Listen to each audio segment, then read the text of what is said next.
Hello guys, welcome to the week number 4 of our course of disciplinary elective. I think everything goes well on your lives. Everything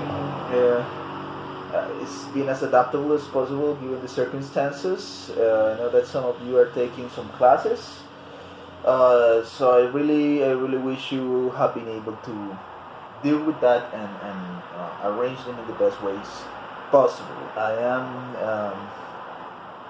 recording this video since, let's say, the period of permanent assembly, but if my calculations are correct, I think that by the time that you watch this, you will already be in normal classes. So hopefully we can advance a little bit more. Okay. Well, guys, as usual, let me start this class by sharing with you a little poem. This is called El Poetazo Amada, and this is by Cesar Vallejo, right? That is a Latin American poet. And I think this poem quite special for some reasons that I will shortly discuss in a moment. So it goes like this. Amada, en esta noche tú te has sacrificado sobre los dos maderos colmados de tu yeso. Y tu pena me ha dicho que Jesús ha llorado y que hay un Viernes Santo más dulce que ese beso. En esta noche rara que tanto me has mirado, la muerte ha estado alegre y ha cantado en su hueso. En esta noche de septiembre se ha oficiado mi segunda caída y el más humano beso. Amada, moriremos los dos muy juntos, se irá secando a pausas nuestra excelsa amargura, y habrán tocado a sombra nuestros labios difuntos. Y ya no habrá reproches en tus ojos benditos, ni volveré a ofenderte, y en una sepultura los dos dormiremos, como dos hermanitos. Well, I think this is a nice poem and sort of special. Well, first of all, because of some of the informal language that it uses, such as this Viernes Santo, like not a separate word but together, and words such as septiembre, yes, instead of the more formal one, septiembre. But more than that, it is because I consider it is one of the very few hopeful poems by Vallejo.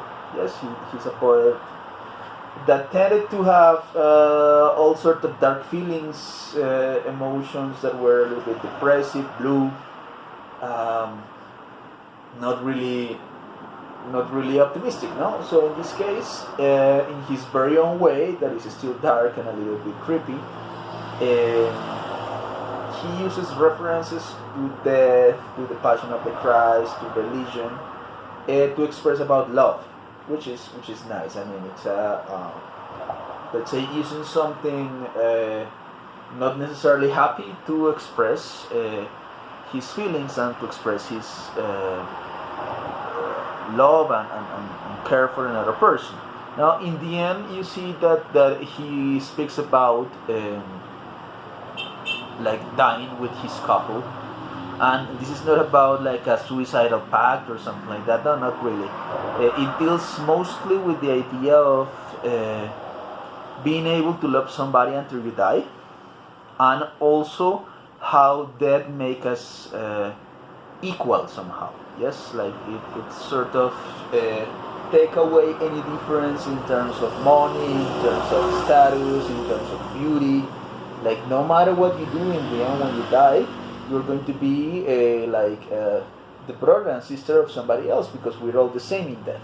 Yes, like everything that separates us in life, such as religion or power or social status, well, it's going to somehow disappear by the end.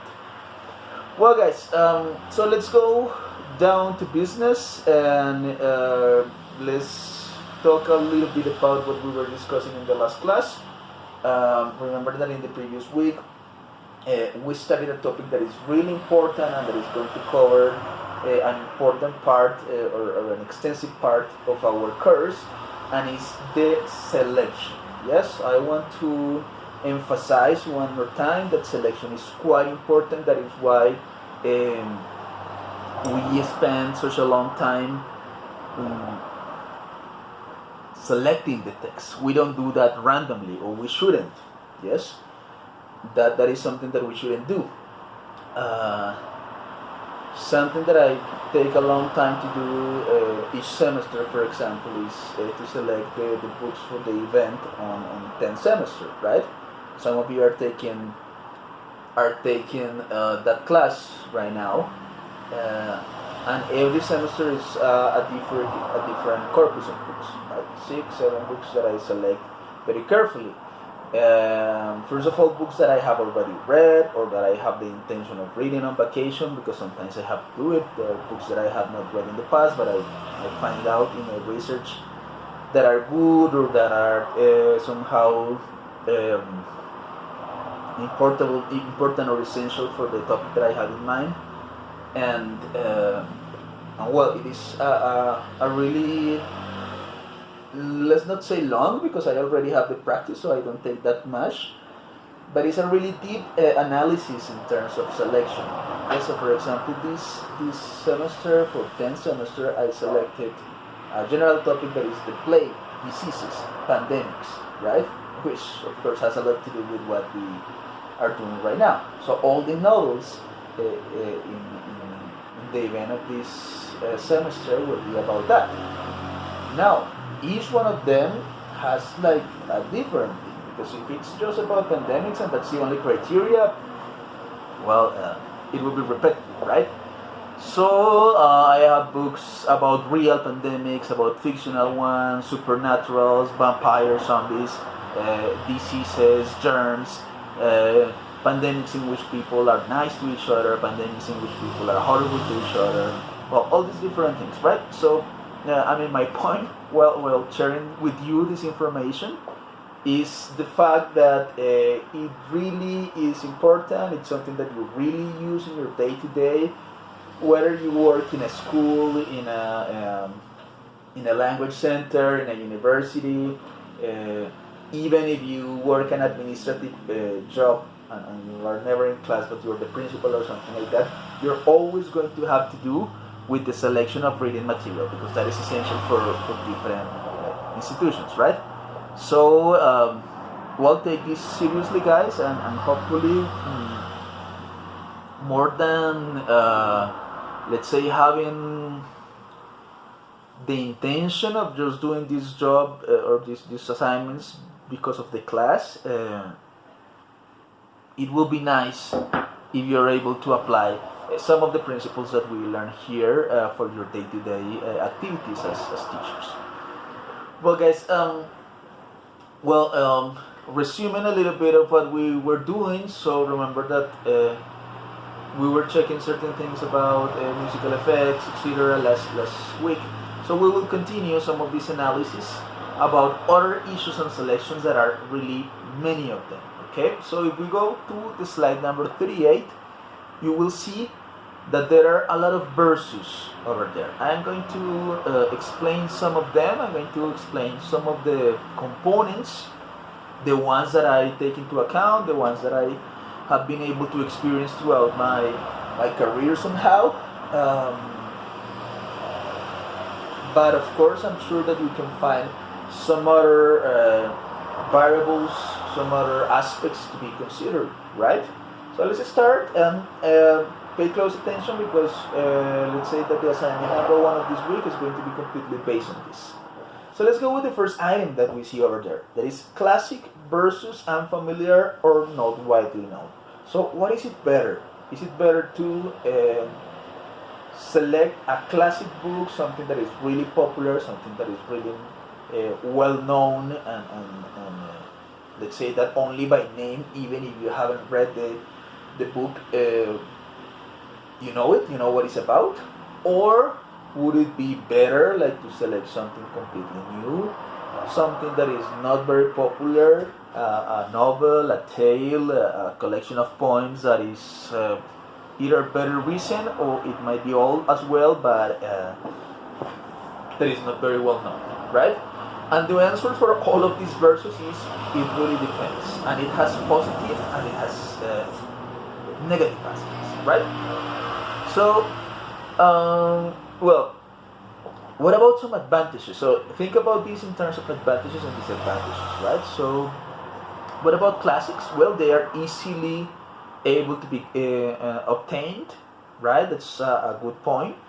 And normally classic books, I mean, are when I say classic, as I mentioned before, it is a book that is highly popular and that you have at least listened to the name of the book or the author of the book, and you know more or less what is that about. Yeah, so probably you never heard about, or you never read, sorry, Romeo and Juliet. Some of you may have never read that book, well, that play, or watched that theatrical piece, but you know what is that about. Yes, you know that is a romantic story somehow, in the traditional sense of the word, and that it is about two guys who are in, I mean, a guy and a girl who are in different families that hate each other, but that they fell in love and they have a tragic destination, right? So that is a classic, no? A book that you know about a little bit, even about the plot, even in the case that you have not read that. So normally these classics are widely available. You can find them on the internet really easy. Think about the rights. Many of them are able to be used without paying anything, right? Because they are the copyright has already expired, so it's possible to use them. There are tons of adaptations to movies, to TV series, to comic books, to things like that, right? So they are widely available, right? That is an advantage of classics. Now, what is an advantage of unfamiliar? Well, precisely that, novelty. It's something new. It's something that not necessarily people know, and it may be a pleasant surprise. It may be something interesting. Also, let's say that the classic, and that is a disadvantage of the classic, has this aura of being very antique, being very old, and because of that being boring or not really updated to our circumstances. So probably something a little bit more recent may cause a better initial impression, right? In order to enjoy of a classic, let's say that you have to overcome this obstacle of the prejudice of being old and irrelevant for our days, right? That's it. Now, some disadvantages of classics. Again, it could be this related to the fact that I have just mentioned, that they may seem from the very beginning, when you listen to their names, so no, that's too old, that's something that I wouldn't like, it's something that is not relevant for this time, people behave in different ways right now, etc., right? And well, the unfamiliar, some of the disadvantages of it will be the fact that maybe they are difficult to get. As they are pretty recent, the copyright is still active, so if you reproduce that, that's piracy, and that would somehow imply that you have to buy the book new, or physical, or even if it's digital, you have to buy it through a platform and pay some money, and you don't necessarily may want to do that. You're not very much into buying books, and well, it is always a problem somehow when parents or students have to invest some money, right? So well, that's a difficulty that they may have. Let's go into the next one, that is linguistically easy versus difficult. This is somehow short, yes. First of all, let's discuss what is linguistically easy. It has to do with the language, yes, with how difficult is vocabulary, how complex is the grammar, maybe the syntax, if it's organized in a very incomprehensible way. Well, that makes something either easy or difficult in terms of linguistics, right? So, well, the advantages and disadvantages are really evident in there. So if it's easy, probably people can read them in a shorter amount of time. They can avoid frustration. They can avoid, let's say, spending a long time in a single word or page. and that's good. Yes. Now, some advantages of the linguistically difficult is, well, precisely being able to learn new vocabulary, to challenge their own capacities, to be able to really perceive that they are doing something new or something more complicated. The language level is good enough to be facing these sort of texts, right? And on the opposite side of each one, again, we have already discussed about this. If it's something is really easy, it can be frustrating, or let's say discouraging more than frustrating for students, because they feel they're not learning something new, they don't take it seriously, and if it's too easy, well, they just do whatever, right? They wouldn't like dedicate a long time or effort to read it, because they could just read a couple of pages before the exam or whatever, and that would be enough, right? And difficult, well, because of what is evident, the frustration, the difficulty, the amount of time that is required, so it can be tricky, okay? Now let's go to the third part, right, which is something interesting, right? Because we describe linguistically as relating this into the grammar, syntax, vocabulary, etc. Now, conceptually, it's something, or maybe something a little bit different, right? Maybe we can find books with a vocabulary that it may be quite easy or not so complicated, right? But that conceptually are really harder to grasp, right? So let's think about a book such as Animal Farm by George Orwell. So for the ones that didn't know, this book is about a group of animals who live in a farm and who are tired of the master, let's say the farmer, taking advantage of them, killing some of them, making them work hard, all these different things, right? And they decide to make a rebellion and let's say have this revolution in order to free themselves, right? That's a general summary of the premise.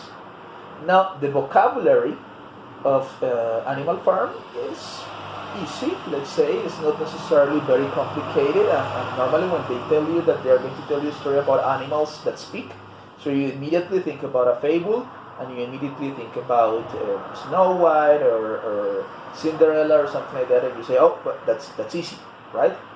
Well, in terms of language, it may be easy. In terms of concepts, it's a little bit more elaborate. Yes, because there's a lot of symbolism, there's a lot of things that somehow reflect the behavior of humans, that somehow are comparisons to economic and political systems in the human world. Also, the leaders of the rebellion are pigs, yes, and they eventually turn bad or evil, if you want to mention it somehow. So you see, the language may be easy, but the concept is another level, right? So that would be conceptually, let's not say difficult, but more complex, no? So we have more or less the same advantages and disadvantages that the previous one.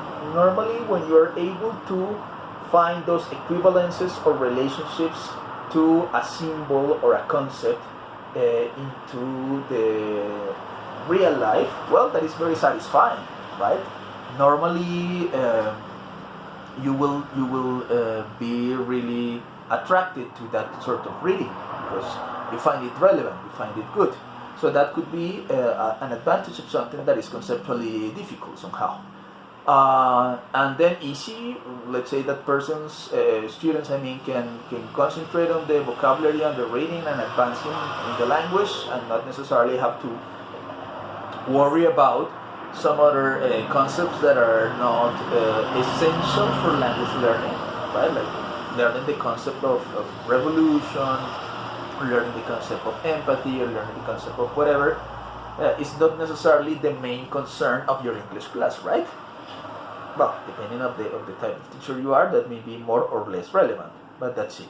And the disadvantage as well, exactly the same. Either something really easy is going to frustrate you or let you let you wanting more, and if it's too difficult, well, it can be just too challenging, and you can feel uh, surpassed by this text. Okay, let's go with the other one. That is lengthy text versus short text. So basically, long versus short, which is better. So nowadays, you probably would say people don't like to read, so always a short text, always a short text, and that may be good. Yes, that may be, let's say, a correct idea. Nevertheless, you need to analyze your public. Yes, sometimes you have very good readers. Sometimes you have in schools, especially, somehow moments in which the parents of the kids are really into the processes, and they would say, no, I would like my kids to read more, to have longer texts, right? So sometimes it's necessary to include longer text. There are some schools, especially private ones, in which they are supposed to read 2 or 3 books a year. That's standard, right? And whether they like it or not, that's the policy of the school, and you have to deal with it. Yes, and that's something that you need to analyze, right? So again, this can refer to the books or the materials for a bimester, or it may refer to a single class. No, so would you prefer to take a 2-page reading, a paragraph, a short poem, a mini tale? So take that into account depending on the needs and abilities of your students. So it might be one or the other, the one that is preferred. Okay. Now, if we go into the next one, it is complete work versus extract or fragment, right? So, would you prefer to take to the class a complete tale, a full novel for the semester, or just a part of it? Yes, the first page, the first 2 pages, something in between. What would you prefer? What is better? What is somehow more effective for you? What is going to be more adequate to the level of your students, or to what you want to achieve with them, right? So that is another thing that you have to take into account, which is the best way to do that. Like, will they be interested into just a part of the text? Would they prefer to know the whole story? If you made them read the whole thing, would they get bored? Would they get not very satisfied? But then if you show them a fragment, only a fragment, is that enough to answer the worksheet that you provided for them, to make the summary, to transform that into an adaptation? Yes, I don't know. So that is something that you have to consider, right? And let's say that at this point, all of them are really important. But think about this, especially for the class that you are going to carry out at the end of this course, right? So if you're going to maintain the book that you selected, that you're reading right now, so definitely I think it's going to be an extract, a fragment, right? An excerpt. So what is it going to be? A chapter, a page, a paragraph? Think about that, and think about the necessities. We have then selected theme. There's a missing E over there now that I see it, little typo. So selected theme or versus selected genre. So let's imagine, and this is more for schools again, or for longer courses. Let's imagine that you're going to create a reading plan for a semester or for a bimester or something like that. So what would you prefer? Like, to have a selected genre? We are going to read only novels, or only tales, or only poems, or only mini tales, or mini fictions, or things like that. That would be a selected genre. Or we are going to read only about themes, right? So we have the theme of love. So we're going to read poems, novels, tales, advertising, etc. only about love, or about vacation, or about football or about sports, about vehicles. Yeah, I don't know. There are like different 1,000 things that you can decide, and then you read a lot of different things about the same thing. So again, think about it in terms of advantages or disadvantages. So yeah, a theme can be nice because you can explore the different manifestations in different formats. How can you deal with uncorresponded love in novels, poems, tales, etc.? But then it can get repetitive, right? You can read a lot always about the same thing. So is it good? Or about a genre, right? Like maybe you can say, okay, I'm going to read only novels or only tales. Again, it can get repetitive, and it can get unconnected somehow. Like, okay, we're reading a lot of tales, but one is about death, the other one is about love, the other one is about school, the other one is about viruses, diseases. So there is no cohesion in there, right? That is something that may happen, or something that your students may tell you, or your parents, or your principals, or whatever. So think about that carefully, right? And finally, connected works versus unconnected works. And here it's very simple. Basically, we're talking about books in which you have only one installment, yes, one book and it's over, or a book that is part of a saga. So think about, I don't know, Harry Potter, Hunger Games, Lord of the Rings, all of these books that have 4, 5, 6, 7 books. So sometimes it may be good, sometimes it may be, you can read the whole saga in 1 year, or part of the saga in 1 year, and that would be a comprehensive work. But then again, it may be repetitive, and if you didn't like the first one and you have to read the other two, well, that is going to be a torture.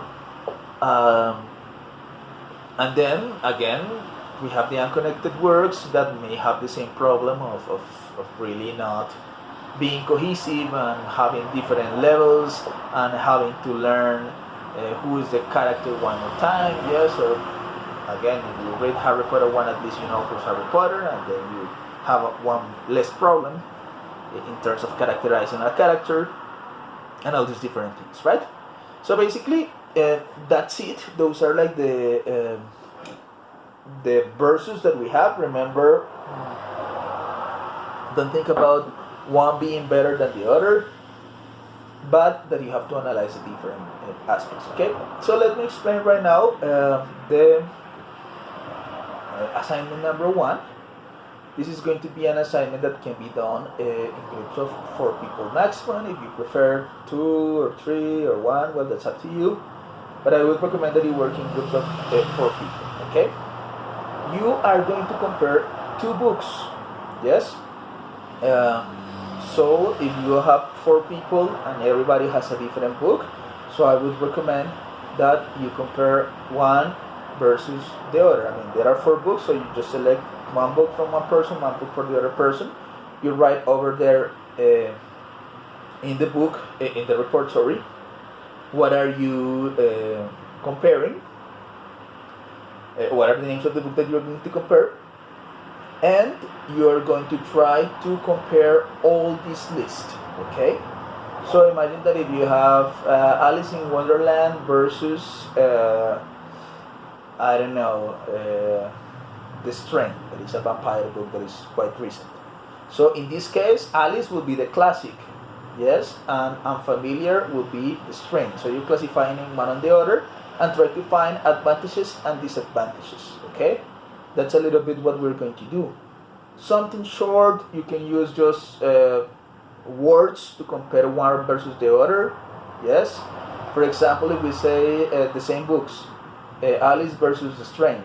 So Alice is linguistically difficult somehow. It has some difficult words, some vocabulary that is a little bit abstract and something like that. And The Strain is linguistically easy somehow.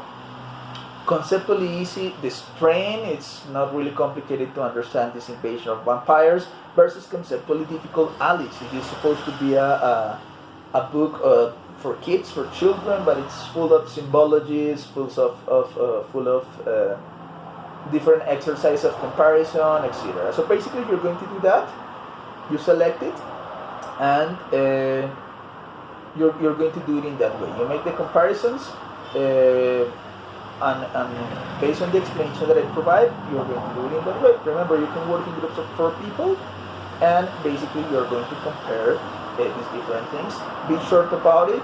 Do not be like too extensive. We just want to have a general comparison of advantages and disadvantages of one book versus the other, using this criteria. That is why I am allowing this to be in groups of up to 4 people, because let's say one who reads one book can tell some information about the other, and that will be easier. Okay, so thanks a lot. That is the assignment number 1, and thank you very much, guys. Hugs. See you in the next video. Bye bye.